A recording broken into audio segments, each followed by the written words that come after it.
a clear ela tem que ser utilizada raspando essas paredes, tocando o máximo de paredes em vários sentidos.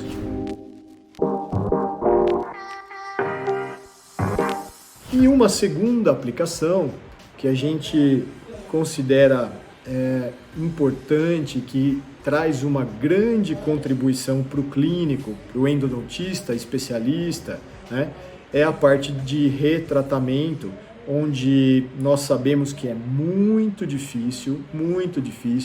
Aqui uma gentileza do Bruno Crozeta, que vem estudando isso desde o seu mestrado, né? Então essa imagem é bastante significativa, e essa parte esbranquiçada na imagem é o remanescente de gutta-percha. Então, da mesma forma que no preparo do canal ele impacta o debris, aqui no retratamento ele vai impactar o remanescente de material obturador. Então, somente com os instrumentos rotatórios ou reciprocantes é muito difícil a gente conseguir remover toda a gutta-percha. Então, a gente pode usar para canais um pouco mais ovoides a Clear Black, que é um inserto que tem uma saliência na sua ponta. Então, eu trabalho num primeiro momento a seco, trazendo essa guta para fora, plastificando essa guta e removendo essa guta do terço cervical e médio, e depois aí eu entro com os instrumentos rotatórios ou reciprocantes de níquel titânio. Então, aqui uma imagem de microscopia eletrônica mostrando um pouquinho mais de detalhe da ponta da Clear Sonic. E se o canal for mais achatado, mais flat, que a gente chama, aí sim, o ideal é lançamão da flat, que é uma seta. Enquanto a Clear tem um formato de cone na sua ponta, a flat tem um formato de seta, né? Então aí nós podemos fazer utilização ou lançamão da Flat Gold.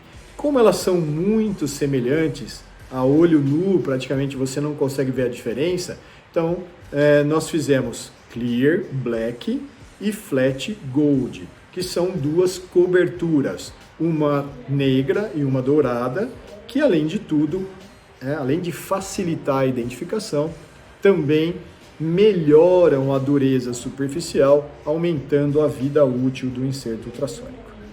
Muito bem, então aqui uma imagem feita lá em Houston, no Texas, pelo Bruno Crozeta e o professor Renato Menezes, num trabalho de retratamento. Então esses pequenos grumos que estão aderidos aí são remanescentes de gutta-percha e cimento obturador. Então eles iam fazendo, levavam para a microscopia, testavam, aí voltavam para ver a longevidade, ou seja, quantos preparos era possível fazer com o inserto. Então aí numa técnica de retratamento, existe um trabalho, feito lá na USP de Bauru, orientado pelo professor Rodrigo Vivan, mostrando que o jeito mais eficiente, que deu os melhores resultados, estatisticamente significante com relação aos outros grupos, é quando a gente usa a Clear Black para fazer o preparo do terço cervical e médio, e posteriormente a isso a gente usa um instrumento reciprocante. Então vamos ver aqui um vídeo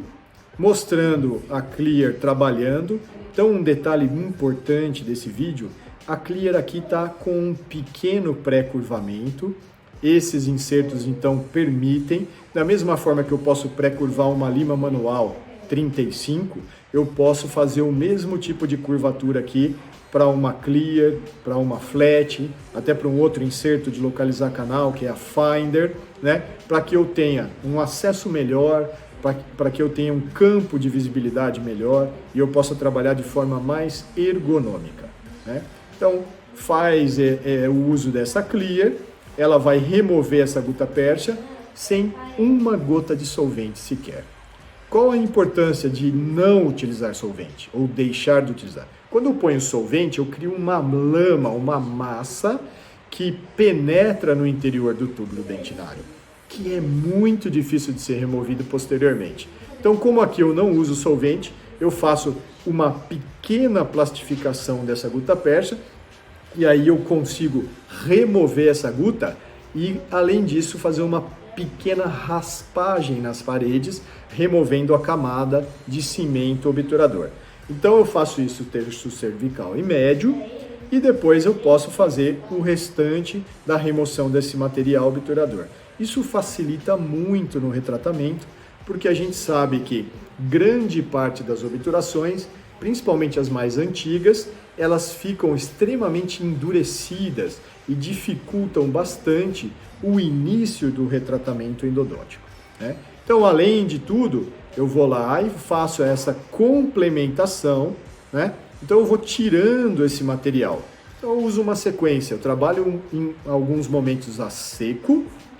Quando eu percebo que essa guta já está bastante plastificada e começou a aderir à parede, aí o que eu faço? Eu abro o fluxo de água e com a água circulando, a guta percha volta a se solidificar e ela é removida com bastante facilidade.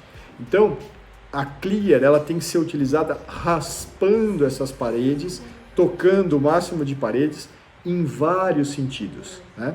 Em todos os sentidos que eu puder. Então, supondo, eu posso fazer meio-dia, 1 hora, 2 horas, como se fosse um relógio dando a volta toda.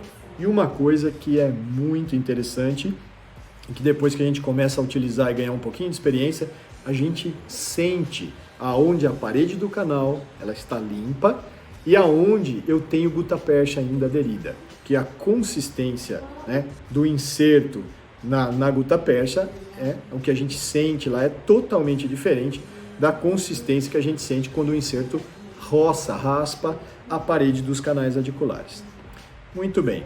Aí depois, fiz todo esse preparo cervical e médio, sem o uso de solvente, nós vamos entrar com os nossos instrumentos rotatórios ou reciprocantes para fazer essa complementação.